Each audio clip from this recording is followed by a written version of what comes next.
Hello? Vanessa? Hello? Ate, huwag mo nang kausapin yung babaeng yan. Naku, disaster lang yung dadalhin niya sa buhay mo. Ano bala sa babaeng mo? Salo talaga tong Trixie na to. O yan, para hindi ka nabwisitin.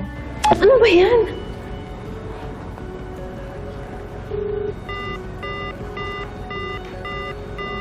What the hell? Ay, binlock ako?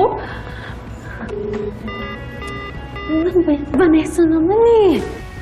Alam mo ate, pagod ka na. Ang daming nangyari sa'yo sa araw na to. Huwag mo nang dagdagan pa ng stress. Salamat, Angel, ah. Pati sa kanina, pinagtanggol mo kay Mama. Thank you. Ate naman kasi, foul na yung nangyari kanina. Ate, kayang-kaya ko makipagpatayan kay Ma'am Sylvia para lang protektahan kayo ng mga pamangkin ko. Mami, di pa po ba uuwi si Daddy? Doon na po siya titira kila Lolo at Lola? Magkakalit pa rin po ba kayo? Hiwalay na po ba kayo ni Daddy? Kailan po kayo magkakabati? We're just giving each other space, mga anak. Sorry, ayoko kasing madamay pa kayo eh. Kaya hindi sinabi agad ni Mami yung totoo. Pero dapat, malaman niyo din ang totoo. Hindi kami okay ng daddy niyo. Meron na kaming hindi na pagkasunduan. Bakit kapag kami ni Ate Mikay ang nag-aaway, pinagbabati mo kami agad? Pero kayo ni Daddy, hindi. Unfair. Sabi niyo po sa amin ni Luigi, dapat hindi mag-away ang family. Kasi magkakampi po ang isa't isa. Kayo din po ni Daddy. Magkakampi din po kayo. Inaway pa nga ni Daddy si Lola for you. Mami, love ka ni Daddy.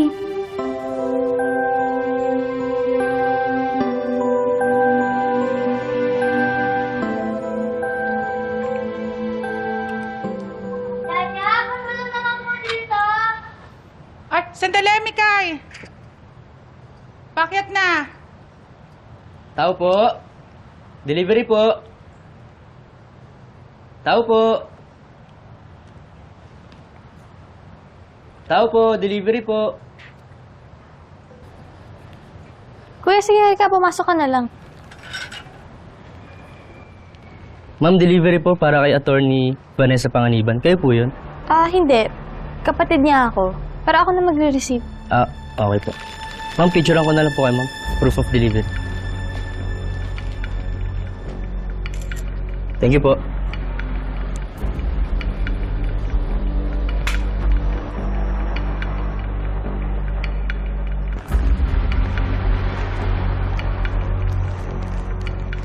Pabulaklak pa ha.